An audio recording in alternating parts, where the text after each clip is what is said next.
Next, we have Emily Hagler. She's from the Pyramid Lake Paiute Tribe's Natural Resources Department. Emily has been working in natural resource conservation in Northern Nevada for around 7 years. Current work is focused on the reintroduction and recovery of bighorn sheep in the historic Lake Range. Go ahead, Emily. All right, thank you. Good afternoon, and I look forward to sharing a project that we've been working on here at Pyramid Lake for a few years now, and that is the reintroduction and recovery of bighorn sheep to its historic mountain ranges within the Pyramid Lake Paiute Reservation of Northern Nevada. To give you a little bit of historical context, bighorn sheep were once pretty prolific throughout Canada, the Western United States, and down south into Texas and Mexico. And with the colonization of the West, we also saw the reductions in populations in the late 1800s and into the 1900s. And you can see by this map the desiccation of many native populations throughout their native ranges. But with some international work and multi-state work between Canada, Mexico, and different states throughout the United States, the recovery of bighorn sheep throughout the West has been very successful. Specifically in Nevada, we have more sheep than any other Western state now. We do a lot of reintroductions and moving into historic ranges throughout the state. So there are many subspecies of bighorn sheep, but today I'll specifically be talking about California bighorn sheep. But throughout Nevada, we are home to not only California bighorn sheep, but Rocky Mountain bighorn sheep, and also desert bighorn sheep.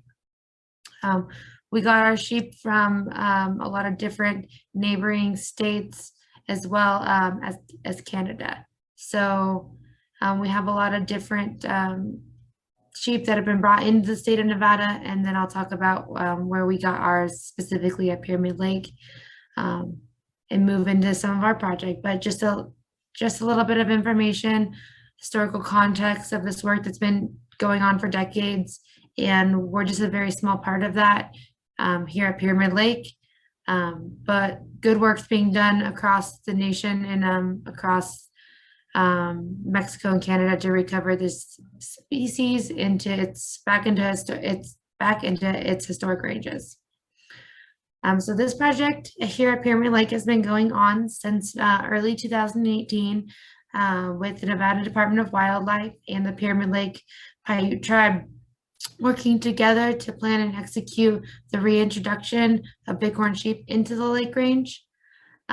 So those conversations began in early 2018, and it was approved by Pyramid Lake Tribal Council in mid-2018, which resulted in the first reintroduction of bighorn sheep to tribal lands in Nevada in January 13th of 2020, where we released 21 bighorn sheep off the east shore of Pyramid Lake on the west side of the Lake Range. Subsequently, work was completed from 2020 into 2021, where we worked to get approval and support and financial support as well to augment that population with additional individuals, which was approved in late 2020, which resulted in a augmentation of additional individuals of 14 on February 6th, 2021. So that finalized the reintroduction effort into the Lake Range, and there's been a lot of ongoing work from there to preserve the population and monitor that population and just foster that population into reaching successful herd numbers on the Lake Range. So why the Lake Range? Historically, bighorn sheep were found throughout the Lake Range and have been recorded in many early pioneers of the West. So they're prolific throughout all mountain ranges that surround Pyramid Lake, not only the Lake Range, but the Virginia Range, the Virginia Ranges to the west, and the Pajaro to the west as well. The Nevada Department of Wildlife reintroduced bighorn sheep to the Virginia Ranges in the early 2000s. So in 2001, that mountain range was repopulated. And now another range within the Pyramid Lake Paiute Reservation, the Lake Range has been reintroduced. The Lake Range is really great habitat for bighorn sheep. It's roughly 160,000 acres. The highest point of elevation on the mountain range is over 8,000 feet tall. It has great escape terrain, high ruggedness, ton of natural springs that flow year round. And as far as its ability to preserve this population in the future, the management of that is really key. And in that we have restricted public access to these areas, decide that the lake is closed to the public and it's only open to tribal members. There's little road development, and there's also feral horse management in this area to reduce the number of wild horses impacting some of these high mountain springs. So really great terrain. Portion of this range was burned in 2017, but has recovered pretty well in the upper elevations. And then there's some work being done by the Natural Resource Department to help along some of the lower elevation areas that are struggling a little bit with cheatgrass, and some of so some rehab is happening in those areas as well to improve the vegetation distribution and just the quality of habitat in the lower elevations of that burned area.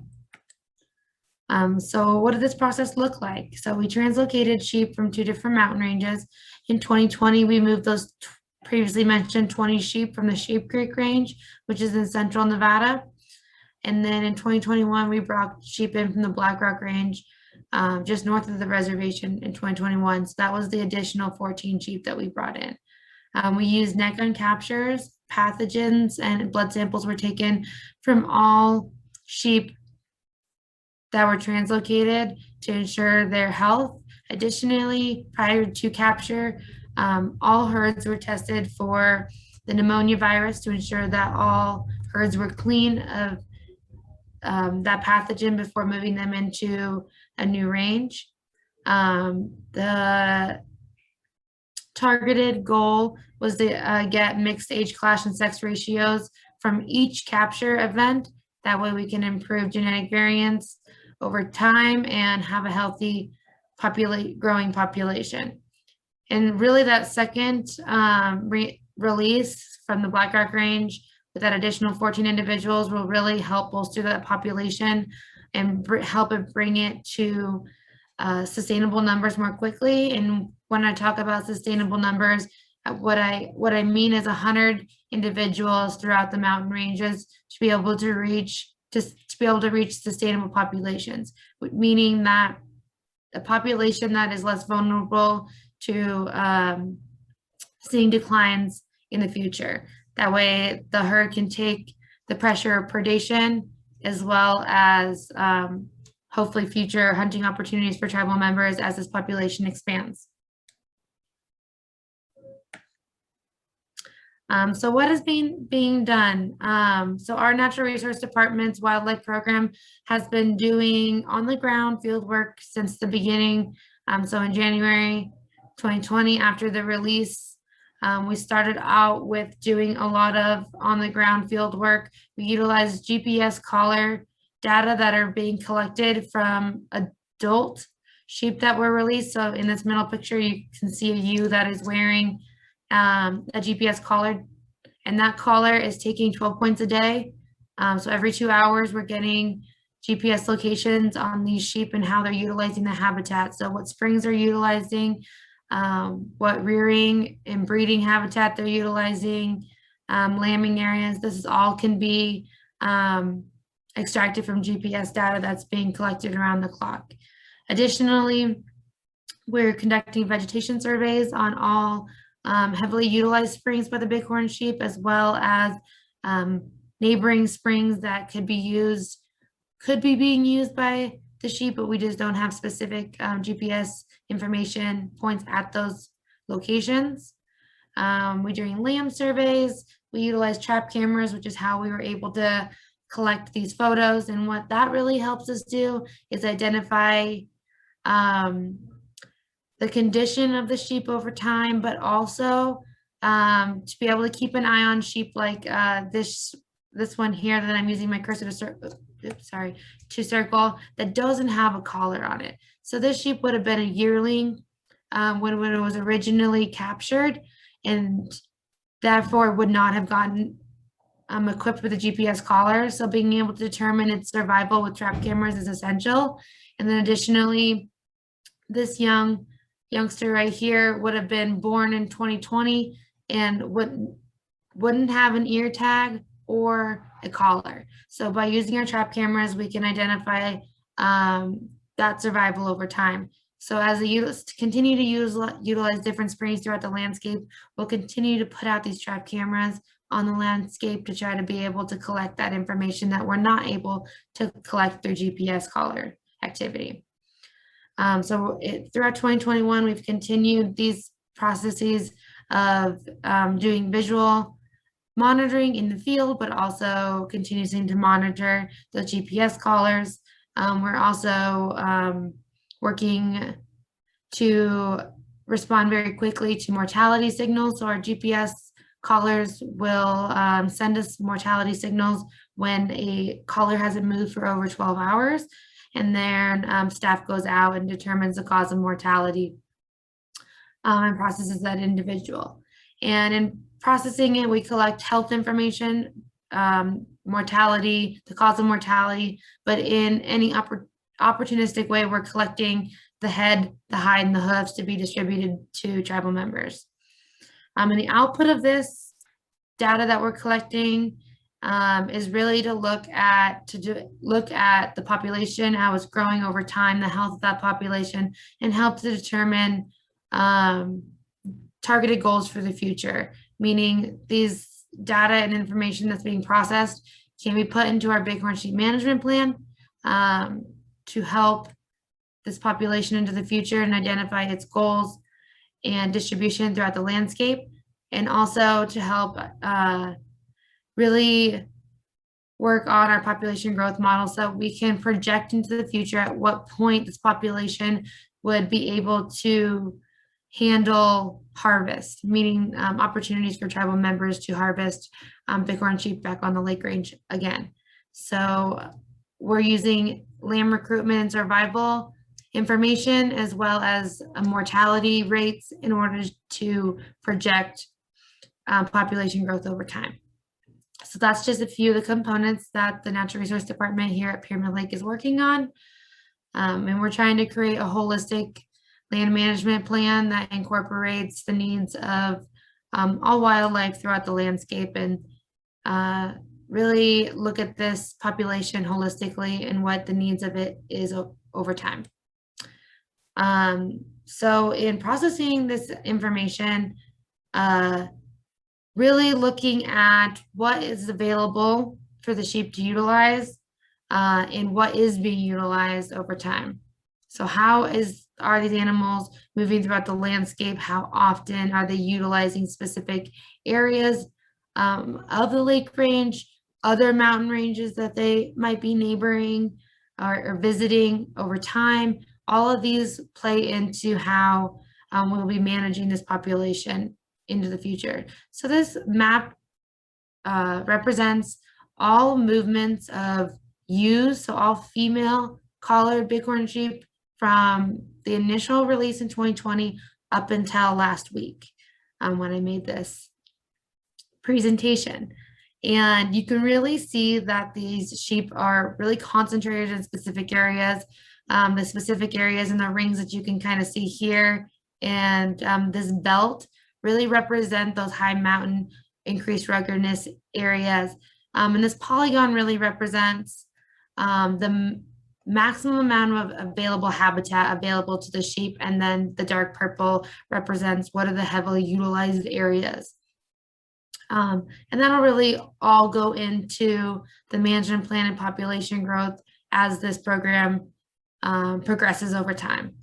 So utilizing this information, we're looking at the initial exploratory behavior.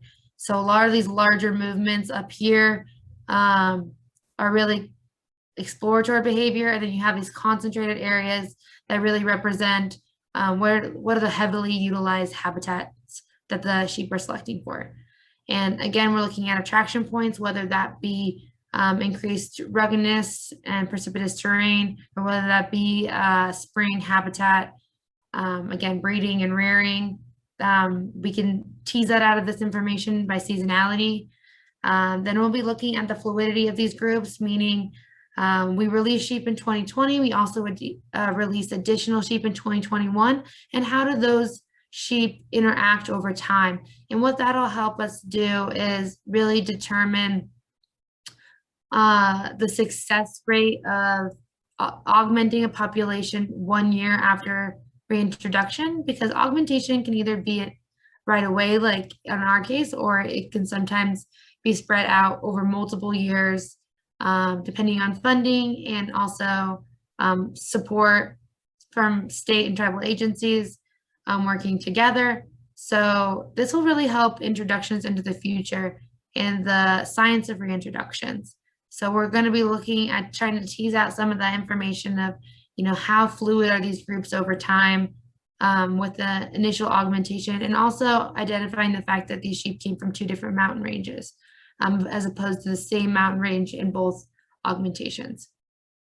So that's some of the work that I'll be working on this fall after field season, is really trying to post-process some of this information and start to tease out some answers to some of the questions that we're developing as we're developing this program. It being a new program to our department, these questions come up, and then we're going to be using the data to start to answer some of those questions that we're having over time. So yeah.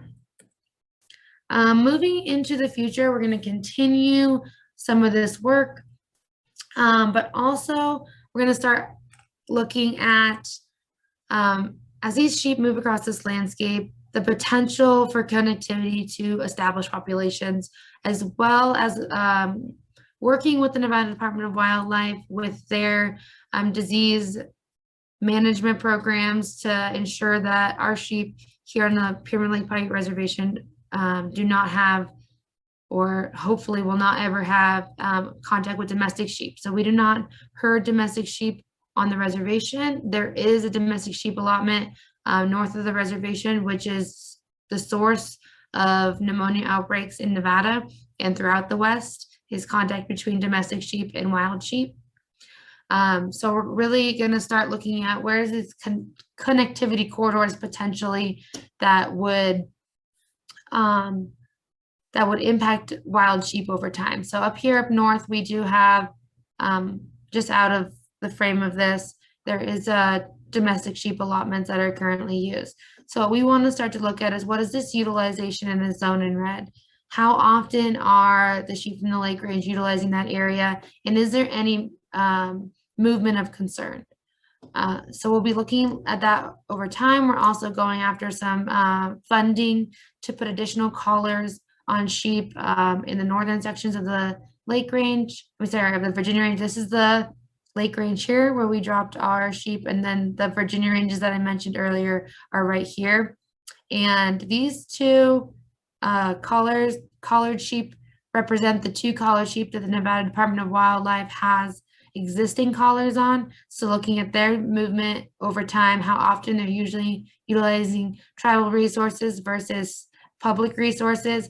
And also we've gone after some funding that we're not sure that we have yet, but collaring sheep in this area up here, which will allow us to see what is this connectivity between the 2 groups, both for increased genetic variance over time, but also to look at how often are these sheep moving into these areas that could potentially be a threat for disease as populations expand. So we're looking long-term in this and really trying to use movement data to get at disease risk, but also the flowing of genes maybe between the 2 populations and increasing the genetic variance of both populations over time. So this is some of the big picture stuff we're looking at moving into the future, and as this program develops, expanding our monitoring programs to include sheep on both public land and tribal land. So with that, I'd like to thank Emily, 5-minute mark. Oh, I'm almost done. So I'd like to thank the funders of this program, really being Fish and Wildlife Services through the Tribal Wildlife Program. So we've received 2 grants from them that have funded a lot of this work. Additionally, Nevada Bighorns Unlimited, Nevada Wildlife Record Book Foundation, and the Wild Sheep Foundation has funded other parts of this. It's been a collaborative effort with the Nevada Department of Wildlife as well as the University of Nevada, Reno, in supporting this project and program now into the future. So with that, I'll take any questions you have, and then just want to do a plug for anybody interested in learning more about reintroduction, the science of reintroduction, or bighorn sheep in the West. These are all really great books, really great resources to learn more and educate yourself on bighorn sheep in the West. So anybody wanting to learn more or do any self-studying, I would recommend any of these 5 books. So with that, I'll take any questions. Anybody have any questions?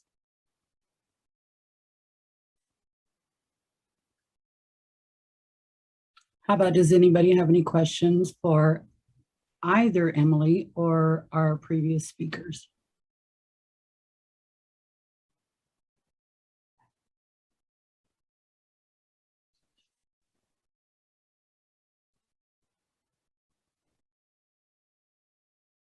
Nothing?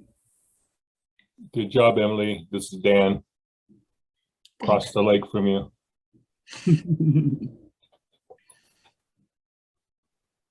Well, great. I want to thank all of my speakers today in this session. That was all of your hard work. I mean, everything that you guys have done, I really love and enjoy hearing about what all of the tribes are doing in the area.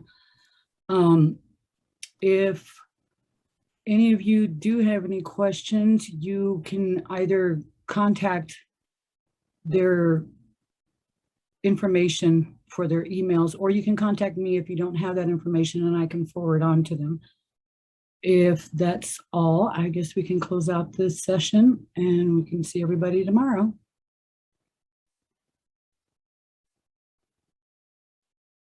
Bye, everybody. Thank you. Thank you. Good.